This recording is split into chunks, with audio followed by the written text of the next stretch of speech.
This is Kevin Conroy, and I am the goddamn Batman.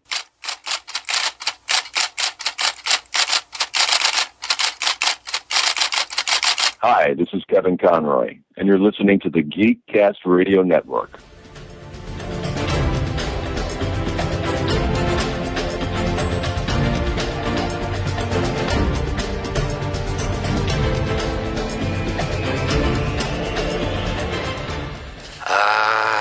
It's a little early for that. Early?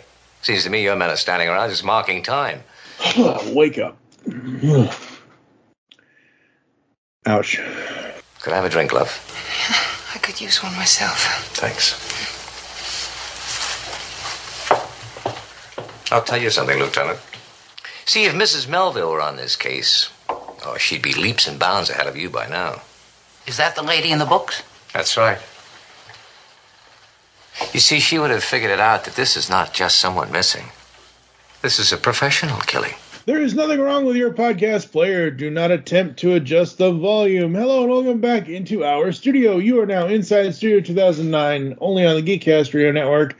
I'm, of course, TFG1Mike, and joining me once again, as always, is that good old detective David Draper. Hello, sir. How are you? I'm fine. That's good. That's good. Today we continue our new journey. We put on our trench coats and jump back in time with Columbo. These are the Columbo files here inside Studio 2009, and we've started at the beginning already, and we're going through in order. We are also letting you know that the main source to watch Columbo right now is Tubi.tv. That's where I watch them. That's where we are going by the season order of how Tubi has them. Which is also how they are on the DVDs. The DVDs, okay. It's crazy because there are some shows like Phineas and Ferb, take that for example. Disney Channel. Okay, I think it's. Can I quickly interrupt? I think it's easier with something like Columbo, like older network things, because there is in fact an order that they were aired. You know, like with Phineas and Ferb, it was an afternoon show.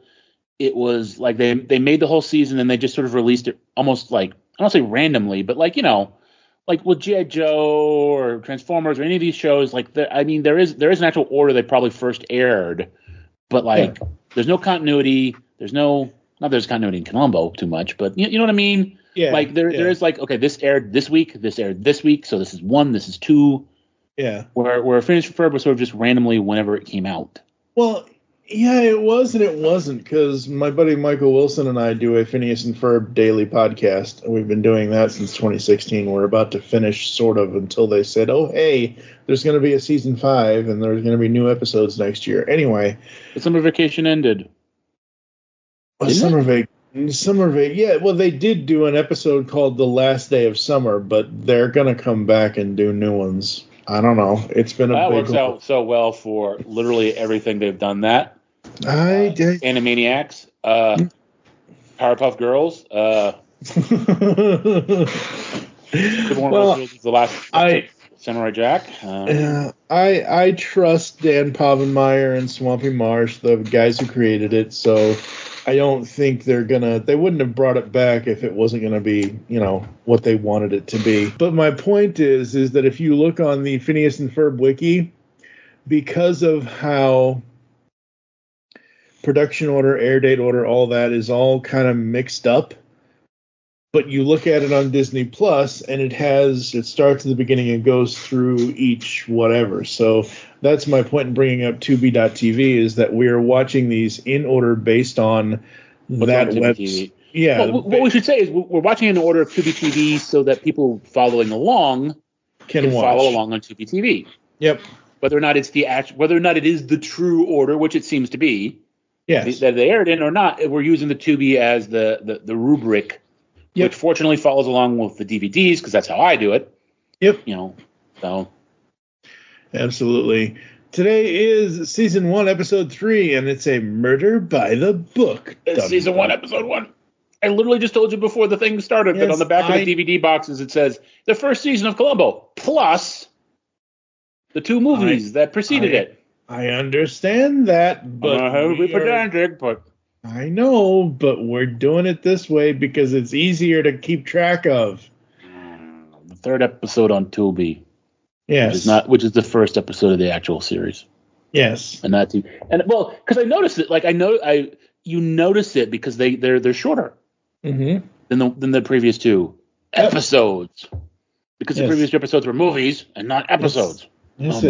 But still, like I don't even know if it's for the time, but compared to also, today, it's a weird show where season 1 started in 1968. Its second episode aired in 1971, and its third episode aired in 1973. Oh, well. Or the season started in 1973, and the first two were movies. Sunglasses. Funny. CSI Miami. Okay, Mr. Caruso. Dude, phones change. Like you actually commented. Yes, oh my gosh, they're down to dial phones, and it's like this one they have push button phones. They have push button phones. That's right. Yeah, slightly less distant past now. Mm-hmm. Yes, absolutely. But yeah, you mentioned the time length and an hour and a half movie type. But again, watching the first two that were technically mini movies, and then watching the season as we're going along here, Murder by the Book and Death Lends a Hand and all that, those were 94 minutes. These are 72 minutes. These are long episodes, but they don't. Murder by the Book, to me, as I was watching it for this, it went like that. It goes like it moves. Also, like Columbo shows up much earlier. This, there, it does move much faster. Like a lot more stuff happens in them. Mm-hmm. Yeah, and that's very, very cool, and I like that. And also, again, I like the 72-minute time format, because normally most shows minus commercials are like anywhere from 40, like an hour-long show, 60 minutes. Yeah. Usually you take out about 20 minutes or so. It's usually somewhere between 42 and 48 minutes, sometimes 42 and 54 minutes if you're lucky. So I love the long episode format because, again, watching this episode and then the next episode that we'll talk about in the next podcast, I still feel like these are mini movies to me. They kind of are, because I mean the show, quote unquote, was the NBC mystery movie. Yes, was how it was presented. So they were longer episodes. Mm-hmm. It was a weird thing that they've never done again. As we've mentioned, it was a la carte kind of format where every week was a different show, different concept, but they were all under the banner of the mystery movie of the week. I can't remember what network. I think it was NBC. Yeah, it was NBC. But, yeah. So like we said, like 1 week would be Columbo, 1 week would be McCloud, 1 week would be Macmillan and Wife, and they were all slightly longer because it was the mystery movie of the week, but they weren't movie length. Yeah, they weren't 90 minutes. Although some episodes were. Like, it's weird. There are some episodes that were longer and some episodes that were shorter. I guess as the things got dialed in and messed around with. All of the season 1 episodes from Murder by the Book all the way down to Blueprint to Murder, they are all either 72 or 71 minutes long. So, but I should have clarified that season by season, I think. We will find that out as we go. Tell me something. How long have you been a lieutenant? Mrs. Melville would have put that together like that. Look, I'm willing to take all the help I can get. But Murder by the Book, oh boy, I was surprised to see a certain infamous film director as the director of this episode. Yeah, he directed a movie called Duel and something called Sugarland Express. Yep. So he did have work after this episode, which is nice. Because I think it's very competently directed. I think the kid has a future, and or had a future. This was 71 or 73. So yeah, he seemed like a talented young fellow. Steven Spielberg. Yes, this episode was directed by Steven Spielberg. Yeah, that guy. And you can tell that it was directed by him. And I don't mean that in a bad way. I don't mean not in a bad way. It's funny because I don't know that it's really well done, but it's not like it's funny because we watch 2 episodes at a time. Mm-hmm. So I'll probably constantly refer to the absolutely but the next episode has like all these weird artsy touches. Yep. And but this one didn't. It was just it was well done. It was Spielberg's a good like sometimes the myth outruns the man. Yes. And I think in Spielberg's case, he's so legendary at this point that you forget that he is in fact good at his job. Mm-hmm. You know, like he's done so many classic things that you're like, oh, he's this godlike figure, but he's a good director. He knows what to do. He directs well. Yes, absolutely. And the writer for this was Steven Bochco. I was going to say, Bochco's also the story editor. Yeah, okay, cool. Awesome. I caught that in the credits, and I'm like, for those of you, I'm surprised I'm somewhat surprised even you know who Steven Bochco is, because it's a little after. He was like a guy who did all the shows in the 80s. He was a powerhouse in TV series in the 80s. Yes. I think he did Hill Street. He did a bunch of cop shows. He's just like there's a lot like one of the fun things about watching older movies and TV shows is seeing names that like Steven Spielberg, like Steven Bochco, these guys who went on to become famous and huge and did all these amazing things. And this is kind of when they were wee babies. Yes. The theme is by Henry Mancini, who's another legendary composer in entertainment. Absolutely. So where I know Steven Bochco is, and I, as a kid from 86 to 94, from the time I was 6 to the time I was 14, I probably shouldn't have been watching this show, but my mom didn't care because she knew I knew the difference between what happens in the magical, mystical television box in real life. The reason... What? Cop Rock? No. No, not Cop Rock. L.A. Law. He created L.A. Law. L.A. Law. Like I said, Hill Street Blues, L.A. Law. Yeah, I watched L.A. Law, too. Yeah, no, I love L.A. Law. And he did this really... It only got 2 seasons, but he did this... I thought it was the movie at first, but... He did this series called City of Angels in 2000. It's a medical drama television series which ran for 2 seasons. It was network television first medical drama with a predominantly African-American cast. Because it's got Blair Underwood in it. It's got Vivica A. Fox, Michael Warren, Hill Harper, Phil Buckman. But I remember seeing that, and I was like, oh, that's cool. I didn't know that was him. Unfortunately, Mr. Bochco was diagnosed with leukemia in 2014, and he passed in 2018.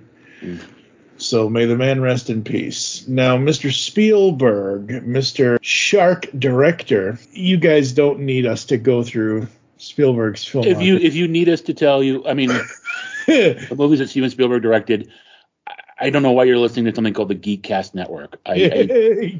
Like, who are you? Where have you been? Yes, exactly. I mean, I made a joke about Duel and Sugarland Express because those are his earliest movies and a little more obscure. Yes. But, yeah, he had 2 obscure ones with Universal Pictures, and then they were obscure because he was nobody until Jaws. Yeah, exactly. And then he broke out with Jaws. Yeah. The first summer blockbuster. Yep, and then everything else is just... Well, okay, calm down. Now, what? There was a little film called 1941. Yes. Which bombed. No pun intended. And that was a weird thing reading Craig's book, Craig Miller, our guest for our Star Wars podcast, was he talks about how Spielberg was kind of in the doghouse after 1941, and they didn't want him for Raiders. Which is fascinating. Again, the legend outruns the man. You kind of just go, oh, of course he got Raiders because he's Steven Spielberg and he's friends with George Lucas. And it turns out that Paramount didn't want him. And then he did a little film called Hook, which I know our friend Jason loves Hook. Of course he does. But that was another bomb. Okay, Hook might have been a financial bomb, but I fucking love that movie. Okay. That movie is amazing. What's wrong with you? That movie exists. I will give you that. Oh, my God. That movie is Robin Williams as Peter Pan. That's Dustin Hoffman as Captain James Hook. Captain James T. Hook. Whatever. You know what I mean. I know what you mean, but... I mean, come on, oh God, I love that. That is outside of the Disney animated version of Peter Pan, Hook is my favorite version of the entire story. I don't even have a favorite version of Peter Pan. Yeah, well, it is what it is. Ain't my thing. And then obviously, he went to Dinosaur Park and did the dinosaur stuff and all that good stuff. And well, that was I can't remember if we talked about that on the episode, but that was a hell of a fight at the time. Mhm. Like, Yeah, their grandmother wanted that book. But before it was even published, they were fighting over that book. Yeah.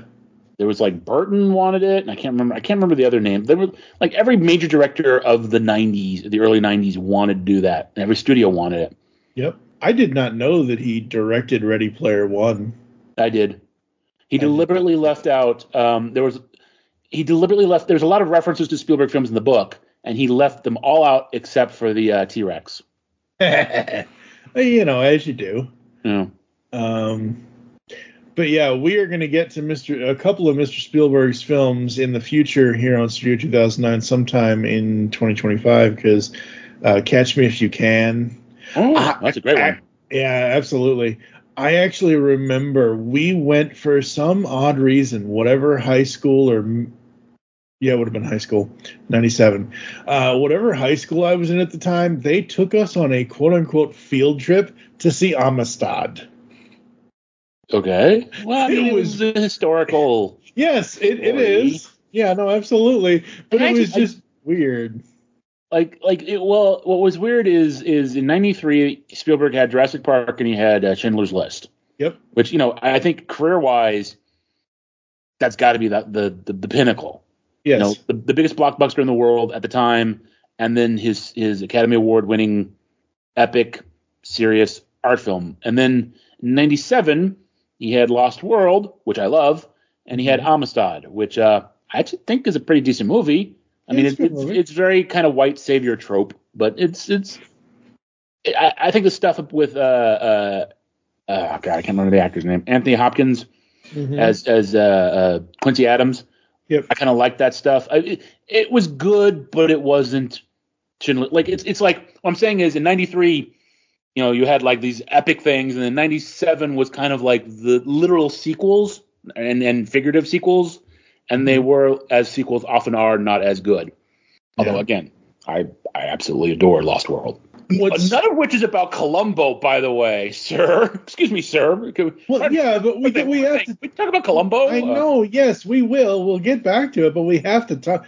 Like, if I recognize the director... Is it necessary to explain to the audience who Steven Spielberg is? No, but my point is to talk about the people that worked on Columbo, that either wrote it or starred in it or whatever. If I recognize them, we're gonna talk about them. Oh yeah, that's kind of the point here.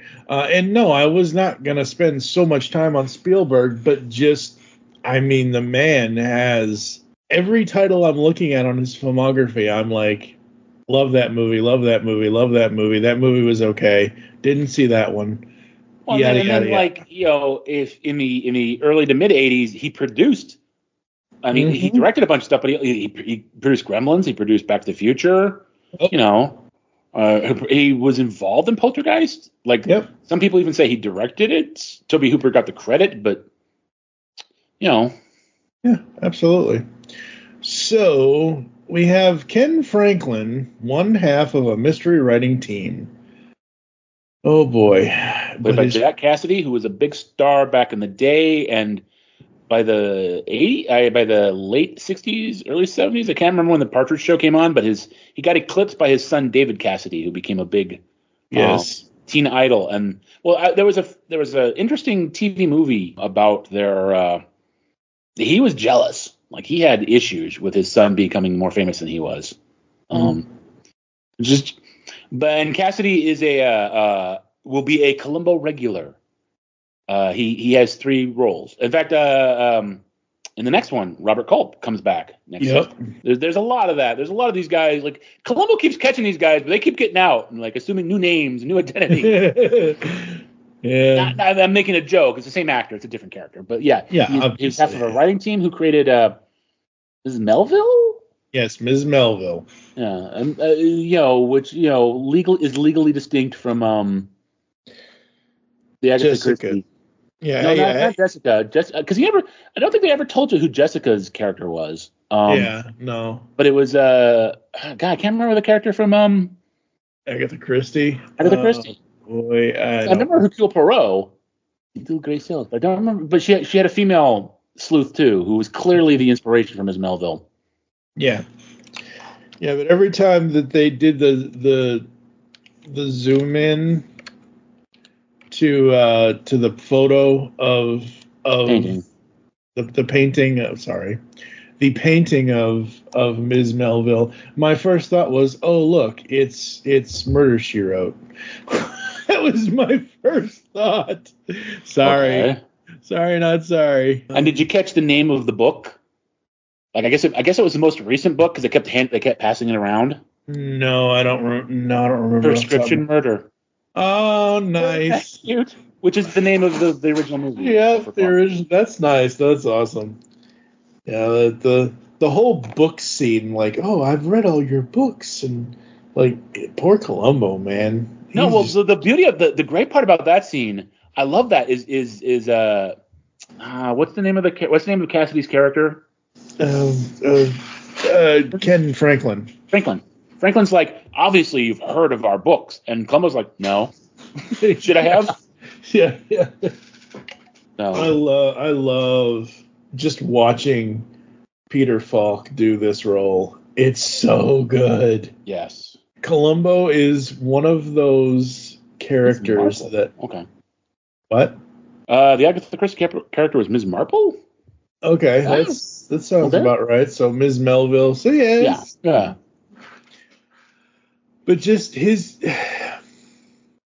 We're definitely in full on Columbo territory now. Oh, absolutely. The only things that are missing are the dog and this old man, because he always lists this old man. That's his theme tune. But we've got the Peugeot. Yeah, I remember when the Peugeot came on screen. I was like, yes. Yep. French. And it actually becomes like in the next episode. I think it's the next episode. Which is the one where his license is expired? He gets pulled over by the cop. Yeah. That's the next one. That's the next. Okay. I'm sorry. Definitely. Spoiler.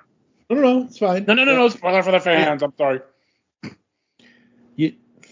Okay. I'm joking. The joke. I know you're joking. It's a joke, son. It's a joke. I know. The head. I know. No, I didn't go with that. Keep missing him. Yeah. So we should set it up that Franklin and this other guy are part of a writing team. Mm-hmm. Although Franklin has, it's interesting. The wife of the other guy is fairly kind to Franklin in a way. Yeah. There's a great sequence. Okay, we'll get there. They're part of a writing team. They've created Mrs. Marple. Did I get that wrong? It's okay. They created this character. She's a popular character who solves mysteries. The other guy does all the actual writing. Yes. And Franklin but Franklin handles the press. It's like a Lee Kirby thing almost. Yeah. Where Kirby did all the work and Lee kind of gets all the attention. Yep. The other guy wants to break away and start doing more. He wants to stop doing the mysteries and do more serious fiction. And that's kind of going to leave the other guy in a lurch because he can't write. He's not talented. Mm-hmm. So he decides he takes out a big insurance policy on the guy and concocts this elaborate scheme to get the guy out of the house and all the way to San Diego from Los Angeles, but pretend that he's still in still in Los Angeles to talk to his wife to establish the alibi. And then he kills him, and then he does this whole thing where he brings him back. So she's talking to him on the phone, and she thinks he's in his office, and she hears the gun go off. Mm-hmm. So, and then he brings the body back and puts it on his front yard. And part of it is this whole cover story about how the other guy was going to start writing serious investigative fiction about crime figures, because there's a fake list that he puts in the office. Yep. And of course, Columbo sees through most of that pretty much immediately. Mm-hmm.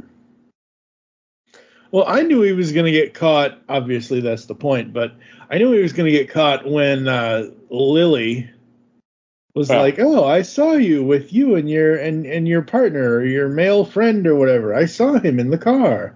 Oh my God! Whew. That actress. That actress what? That actress that plays that character. Oh my God! My brain cells were on fire every time she spoke. Oh boy. Well, Didn't like her that much. I mean, she's supposed to be kind of pathetic. So the Franklin has a cabin in San Diego, or in the rural areas around San Diego, around a lake or something. And she runs a local store, and she's a fan of those books. And he kind of plays off of her fandom to kind of manipulate her a little bit. And he's always bringing girls to the cabin, and she's got a thing for him. Yep. She's a super fan, but she's also got a thing for him. And so when he shows up with his partner to kill him, he keeps the partner in the car, and he goes in, and he makes a call. And when he's making the call, she actually apparently spies on the car. But you don't find that out until later. And then later on, after the murder and after he's, kind of seemingly gotten away with it, he's at a big Broadway show, and Lily shows up, and basically kind of starts to put the screws to him. Like, I saw he was in your car, and he wasn't supposed to be there, and something's going on, and you're going to give me money. And he still manipulates her. But I think she was supposed to be a little off-putting. Yeah. Like, the way that so in the restaurant, when he's with the other woman, he was never with the other woman in the restaurant. He was at the show. They were coming out of the show. Yeah. But the point where Lily shows up. Yeah, she's at the show. Yeah. So she shows up at the show, and he's with the other woman, and it's like he doesn't even want to deal with Lily. Oh, no, not at all. Get out of here. She kind of like, but I got to tell you something important that I saw. And he pretty much figures that she's onto him. Yeah. I love the whole twist of the fact that the idea of the murder was actually Ken's. It was his only good idea. I love a lot of the dialogue at the end. I love how Columbo's whole thing is, I couldn't figure it out the first murder because that was your partner's idea, but you did the second, because he kills Lily. Yeah. He's like, you figured out the second murder because that was sloppy. That was like you. And in the end, he's like, well, the irony is I did come up with that idea. That was the only good idea I ever had. Who thought that idiot would ever write it down? Yep. I do love that twist at the end. Yeah, that was so good. And this episode, like I said, it just showcases how mystery television, sleuthing television, detective TV, whatever you want to call it, it just shows how good it can be, how good it was, and how yes, technically, if you look at this, it's a generic plot. But again, there's enough TV today. Every time I try to watch a murder mystery today, I'm like, I can figure it out in 2 seconds. Yeah, kind of thing. Whereas, again, you're not supposed to figure it. The trick is you don't have. It's not a whodunit. It's a howdunit. So you're not even trying to figure out who did it. You're trying to figure out how he screws up in a way that Columbo will figure it out. Yep. That's the fun. It's a twist. It's different. It's fun. Yeah, it's very, very fun. Let's see, what other notes did I have here? The beginning, just like the beginning of Prescription Murder and Ransom for a Dead Man. Yeah. I love how it's just his partner on the typewriter in the office. Can I jump in? I like how the theme actually has like the clacks of the typewriter keys in it. Did you catch that? Yep. Yeah, that was kind of neat. Yeah, it was very awesome. But just the way that it opened, like you get a little bit of the opening theme as like Columbo's name show, like the show's name shows up and things like that, and some of the credits and things like that. But it's really silent. I haven't seen a TV show be that. This show, all of these episodes that we've watched so far, or 2 movies and 2 episodes, whatever, I'm surprised by how quiet it is most of the time, unless somebody's talking or unless, a murder happens or something like that. I mean, MTV was a decade MTV was a decade away, he said somewhat facetiously. Yes. But I remember when I 5 or 6 years ago, I rewatched Batman the Animated Series, and it was weird that something that came out in the 90s, it was quiet and still. I mean, it had musical score, moments. Yeah. It had, but like, just I think we've all been trained to just have stuff thrown at us every second, you know. Just music, blah, blah, blah, shiny things, action. Yeah. Oh, no, you had to stop for 1 second. Oh, no. You're going to get bored and distracted. Music. It's like they really sort of like let you think and let you be in your head and let you kind of just be there. And it is different. It is weird and almost alien. Like it's this world that we're looking back on. Yeah. It's an experience. And that's what watching, I'm going to say content, but whatever.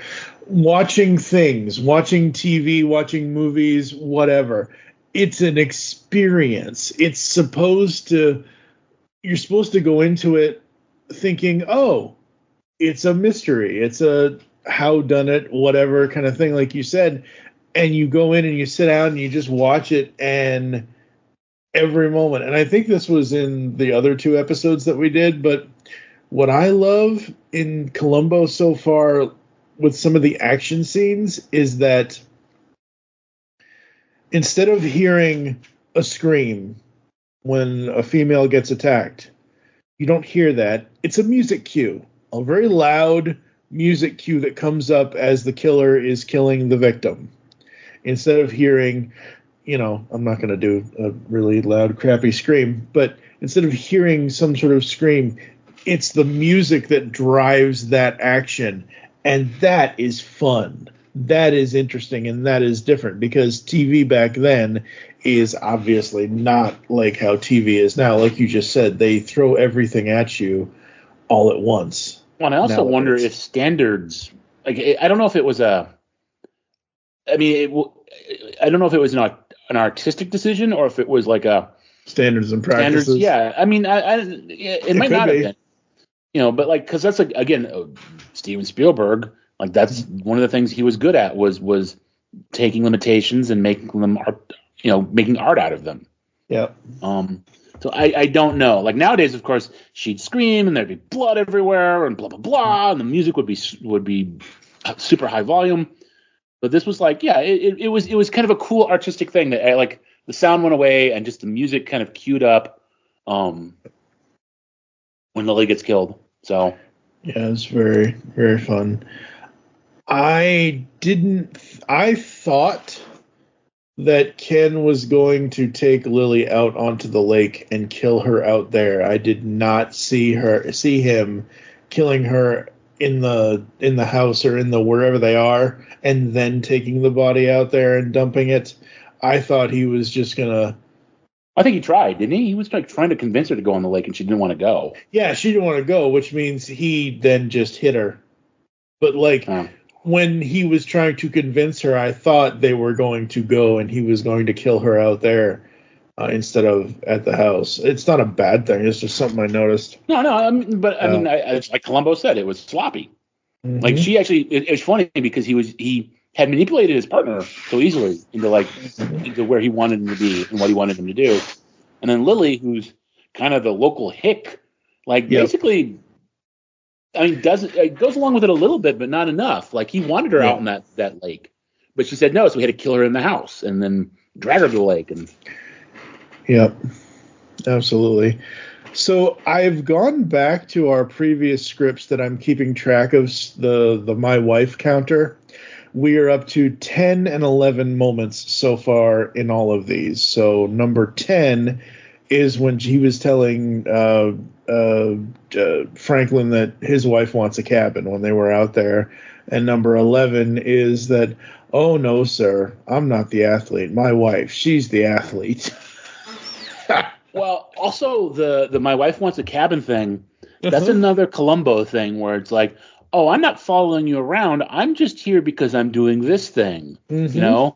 I'm here looking for a cabin. I'm here to do this. It's completely unrelated to you. It's just a coincidence that I happen to run into you and ask you a bunch of questions. Like that's a classic Columbo tactic. Yeah. Yeah. And there are so many things in this episode that he does, that Columbo does, that I forgot he did.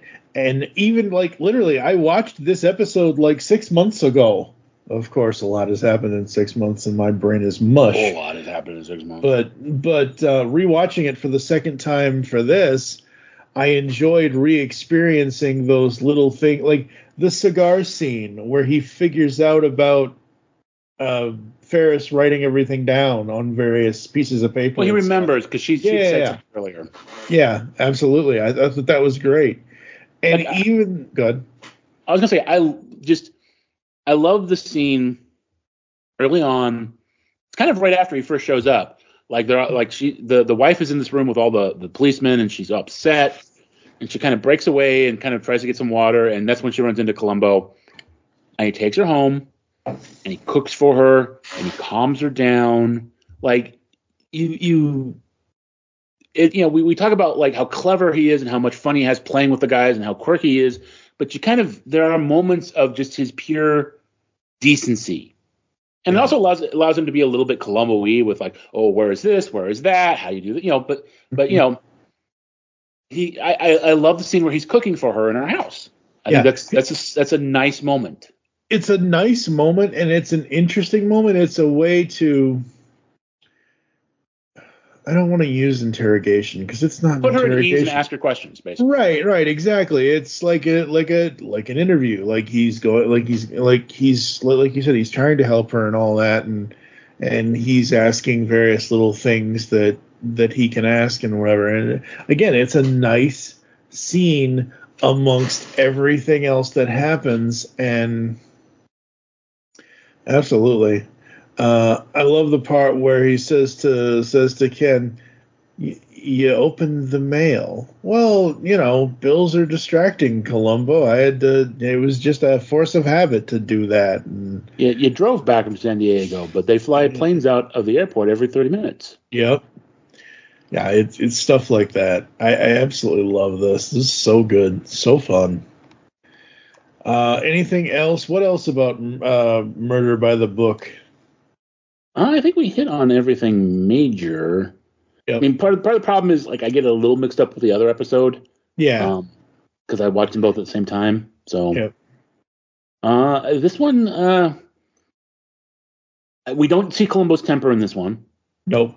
We will in the future. He does lose his temper every now and then. Yep. I don't know. I just it's like I said in my head.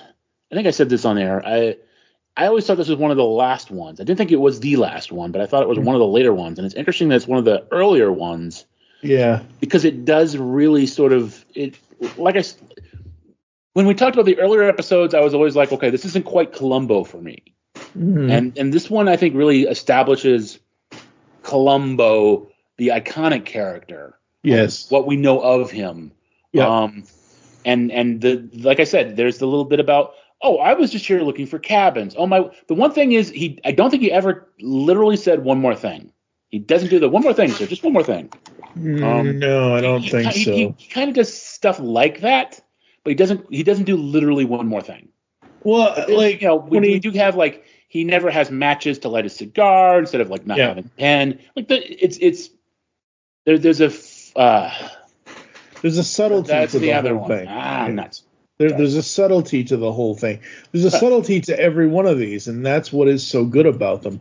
I think, if I remember correctly, he says it to Ken. He wants to pick up a few pointers or something, and then I think when he leaves, this is earlier in the episodes, before all the bills in the mail and the whatever, and before meeting Lily and all that. He says it when he jumps back into his car. He doesn't say specifically one more thing, but he'll say, "Oh yeah, he does."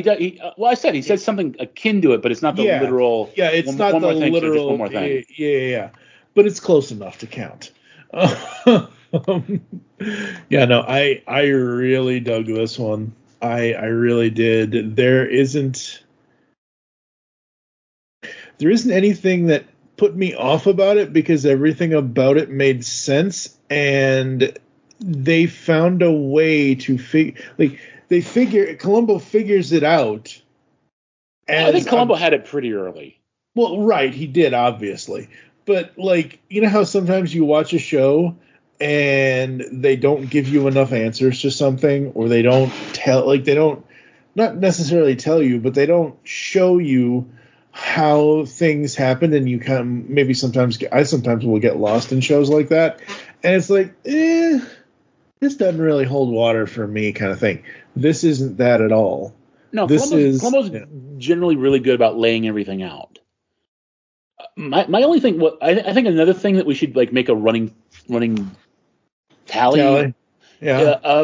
That's not exactly what I want to say. Is so like the actual note that that was written down, right? Mm-hmm. The idea, like it was pretty vague. It's like A wants to kill B, A gets B to call, but it's sort of similar to what happened, but it's missing a lot of specifics, and that's like to me, there are some episodes of Columbo where I kind of wish.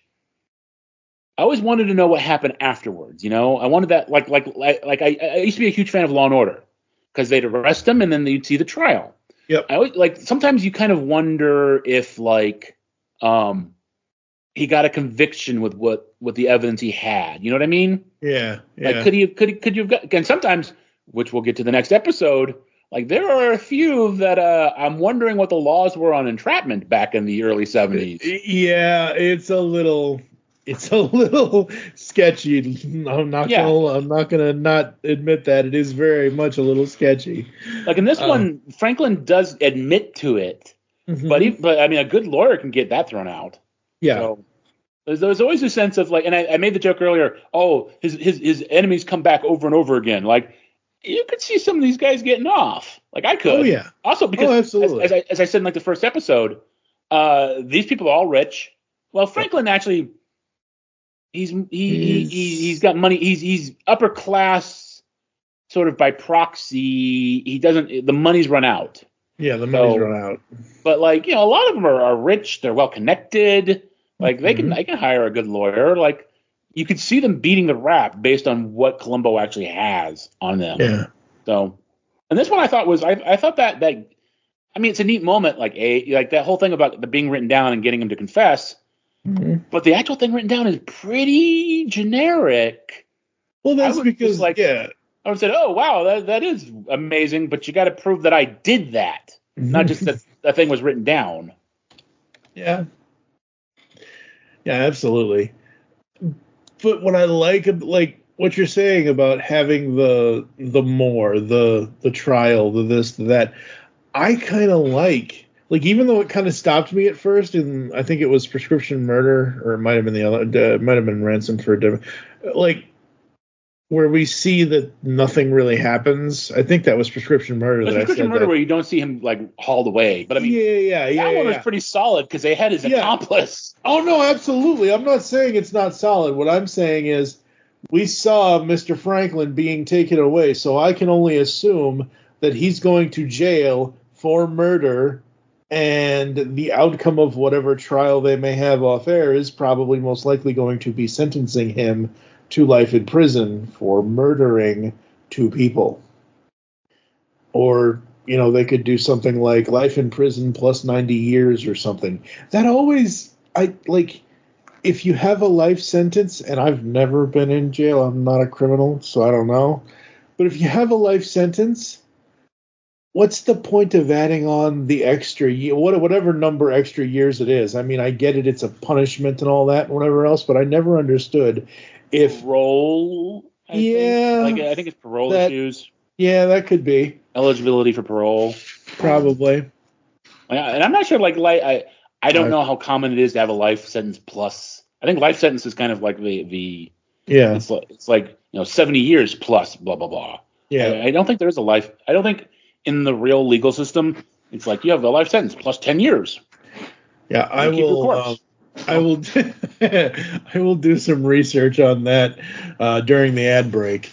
But yeah, I mean, Murder by the Book. I dug this. This was so fun. What are you going to rate it 0 to 5, sir? I'm going to give it a 4.5. Yeah. I'm right there with you. I mean, it doesn't have the dog, so yep. Not going to get 5 out of me until we get Dog, which is the first episode of the second season. Yep, absolutely. Very cool, very cool. All right, folks, we're going to go to a quick ad break and come back to close the show right after this. You're right, we shouldn't be talking about this now. It's not the time. Cheerscast, the podcast where everybody knows your name. Slide up to the bar alongside Ryan Daly and a rotating cast of guest hosts as they celebrate the long-running, award-winning television series, one hilarious episode at a time. New episodes of Cheerscast drop every Thursday, part of the Fire and Water Podcast Network. Do you like the Transformers? Yes. Do you like the Teenage Mutant Ninja Turtles? Do you like IDW Comics? And comic book podcasts? Then come check out Ninjas and Bots. Each week we look at an issue of Transformers Or Teenage Mutant Ninja Turtles from their IDW Comics incarnation. We drop episodes every Saturday morning. just like the cartoons we loved as a kid. The show can be found on your favorite podcatcher and at johnreadscomics.com. See you then. Imagine a podcast that celebrates the things we love. Why spend time being so angry and cynical about our fandoms? Join me, the irredeemable Shag, for a show where we're just trying to be happy. The Once Upon a Geek podcast. Our discussions focus on a variety of geeky subjects that we're passionate about. While the topics will be ever-changing, our focus will be on science fiction, comic books, what it means to be a geek in this world, and other nostalgia-fueled ideas. Life is short. Focus on the positive. Find your joy. The Once Upon a Geek podcast, part of the Fire and Water Podcast Network.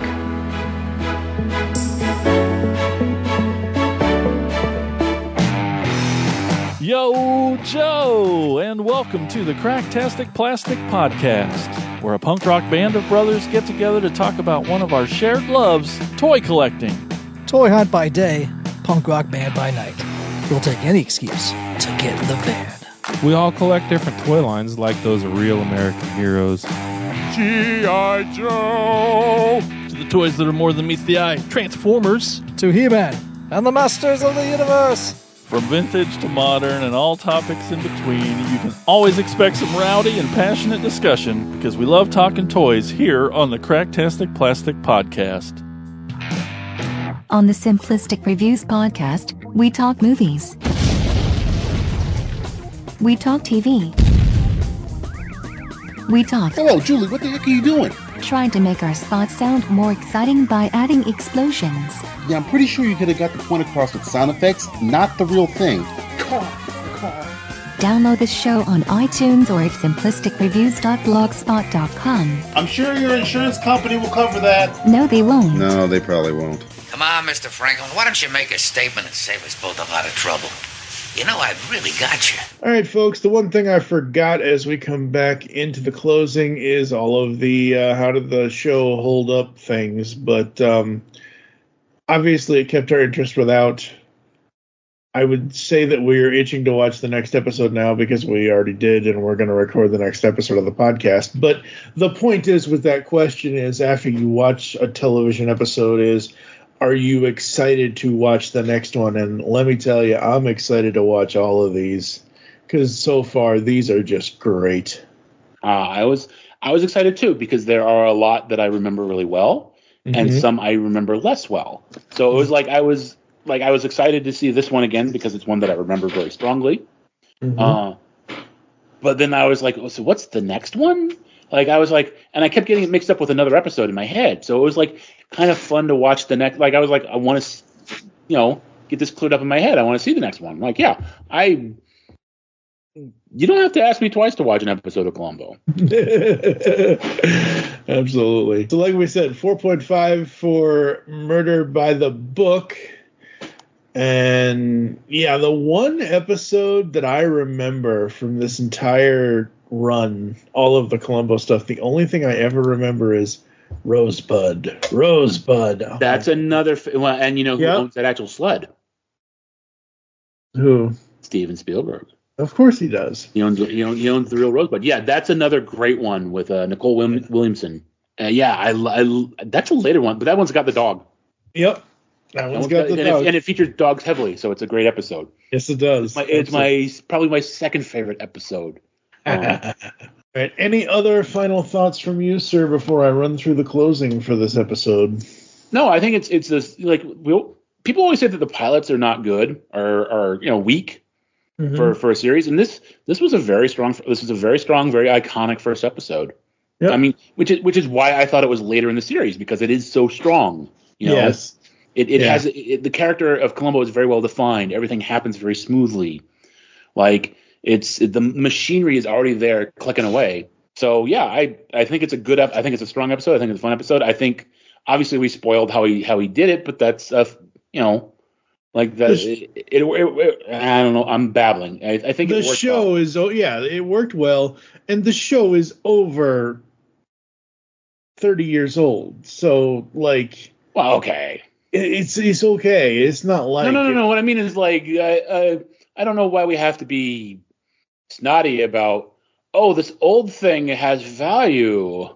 Like my goodness. No.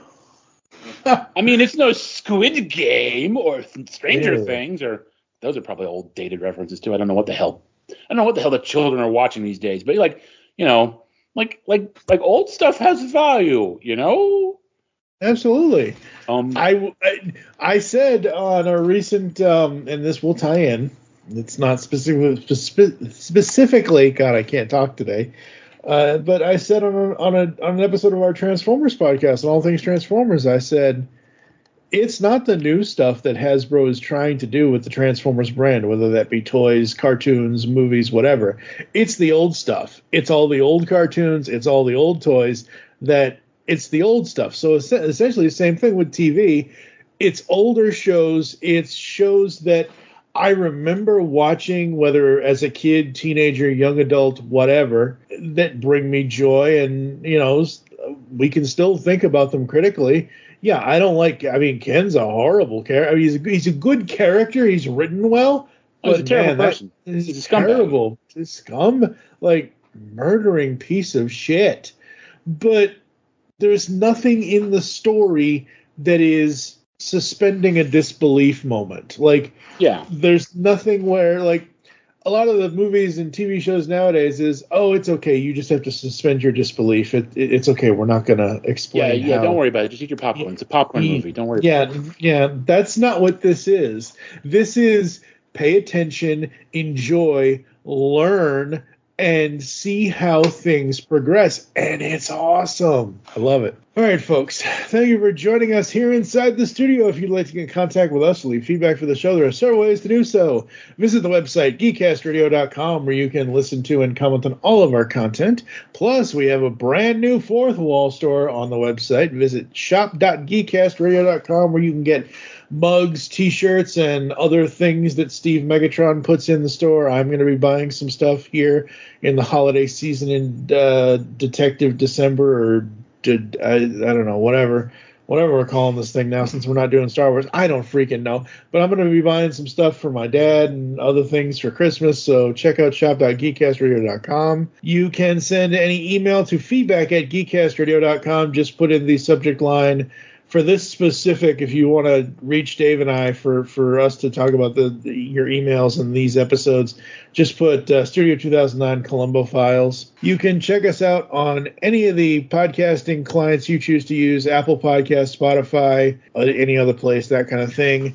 We are still on Twitter. It is still Twitter. I don't care how many times that idiot tries to exit out, but at Geekcast Radio for the network, at It's Studio 2009 for the show. I am at TFG1Mike. Dave doesn't do Twitter.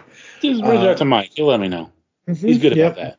Absolutely. Become a fan on Facebook. Go to facebook.com/Geekcast Radio Network. You can also check out Studio 2009 podcast over there as well. Join us next time when Dave and I will be discussing Columbo Season 1, Episode 4, Death Lends a Hand.